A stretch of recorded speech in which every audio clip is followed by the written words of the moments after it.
dapat nga i-celebrate nato. Nga si Jesus namatay sa krus sa Kalbaryo, gilubong og nabanaw. Kay maunay dakong kadaugan nga gihatag ni Jesus nato. Ang iyang paglukat nato, ang iyang pagluwas nato, makaigsunan. Maunay dakong kadaugan nato. Nga si Jesus wa nagpabiling patay sa krus sa Kalbaryo. Apan nabanhaw si Jesus, gihatag niya iyang kinabuhi para nimo. Apan mangutana ko nimo, igsoon ni Gala, imo na bang gihatag imong kinabuhi ni Jesus? Basig mo ka, o pastor, gihatag nako karumbulan na. Pagka January, mibalik na pod imong pagkapating.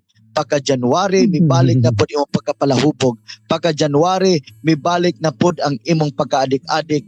Pagka January, miabot na mibalik na pod imong pagkakawatan, ang imong pagkamaritis, ang imong pagkadautan, ang imong pagkamadinumtanon.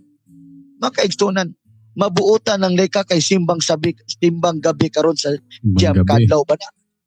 Makaigsunan, dili ana ang pag-alagad sa Ginoo. Ang pag-alagad sa Ginoo, makaigsunan, sa kinatibuk-an na sa imong kinabuhi.